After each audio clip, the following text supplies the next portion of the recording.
Step 3. Thorough review. Inclusion checkpoint analysis. Checkpoint indicators. 1. Representation. 2. Applicability. 3. Sensitivity. 4. Harmony. 5. Feedback. The first 5 indicators aim to ensure that the policy is respectful and inclusive to marginalized sectors in society by securing it in the following characteristics. Declaration of inclusion in statements. Describing steps or actions on how to operationalize the Declaration of Inclusion in a statement. Establishing ways and means to determine if the described steps or actions to operationalize the policy have been played in reality based on the experience of a person belonging to a marginalized group. So, pag-usapan naman natin ngayon yung isa pang tip namin na gustong i-share sa inyo about inclusive policy making and program development. So, yung step 3 or tip number 3 is about thorough review. Hindi naman siya talaga parang scoring sheet na pasa o bagsak ba yung nire-review mo. Hindi naman. So, it's just a framework that can help us understand kung meron ba talagang inclusion element o wala dun sa program na nire-review natin or policy. So, this is what you call inclusion checkpoint analysis. This is a framework developed by Yanga and BISDA 2020.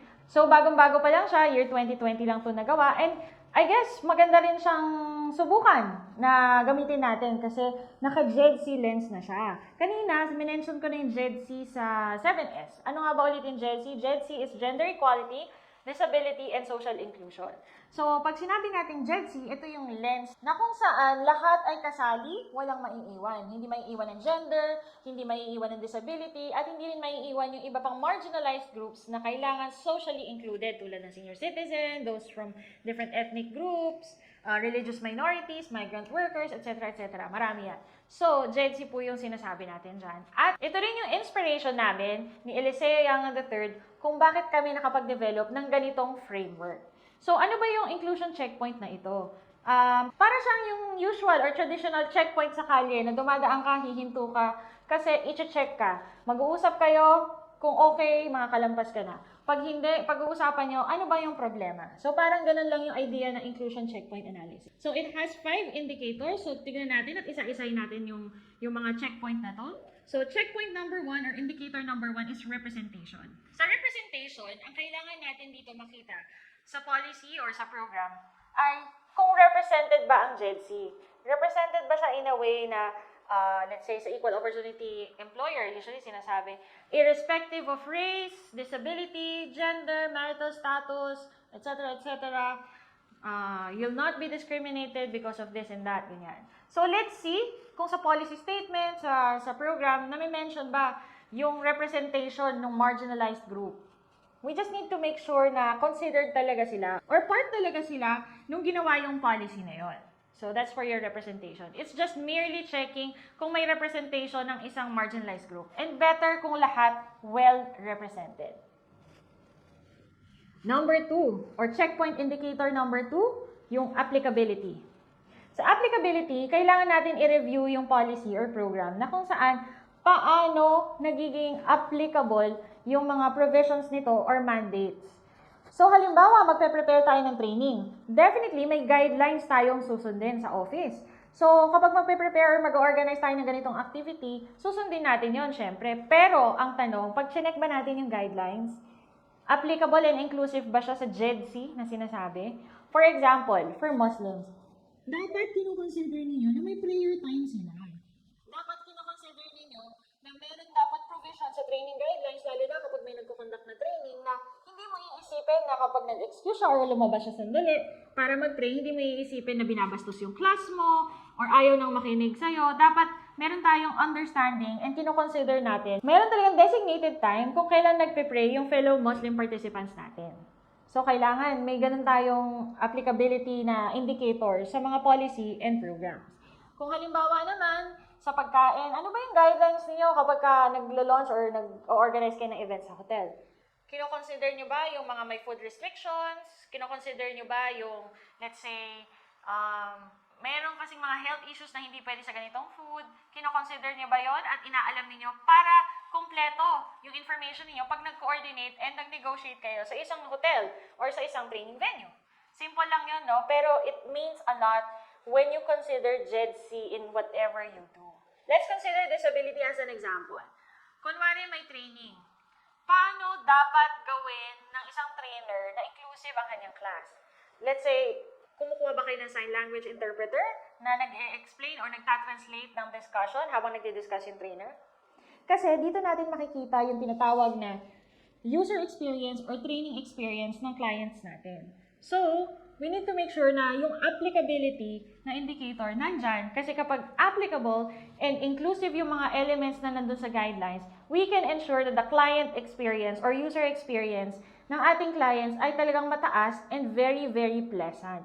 So, number 3, yung checkpoint indicator number 3 naman natin is what you call sensitivity. When we talk about sensitivity, we talk about sensitive language or sensitive terms. Kapag nagsusulat tayo ng policy, nagsusulat tayo ng mga tungkol sa guidelines or sa program natin, we should also consider kung ano yung sensitive language or images na makaka-apekto sa GED-C.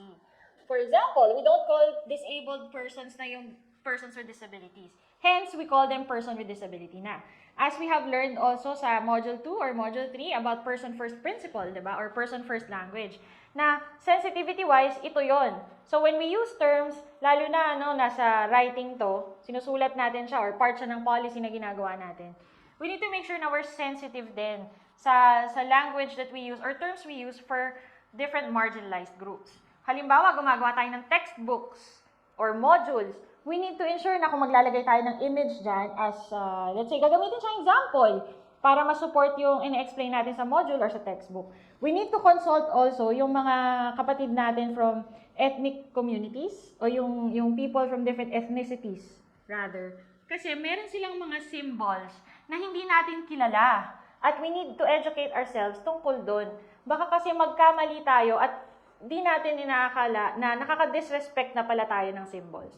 So, sa mga kapatid nating katutubo, marami silang mga symbols na napaka-importante sa identity nila, lalo na sa culture nila, ethnicity, ganyan. So, tayo, kung nakakakita tayo ng mga symbols na hindi natin naiintindihan, better na mag-consult tayo. We need to educate ourselves about it because we have to respect whoever owns it.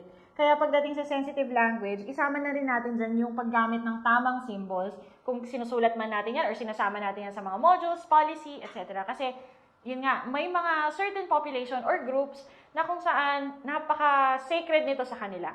So, as a form of sensitivity, kailangan alamin muna natin bago natin basta kinukuha na lang, sinusulat na lang, or ini-include na lang sila sa mga documents. Number 4, harmony. Itong checkpoint indicator 4 ay tungkol ito sa mga international guidelines or other local policies.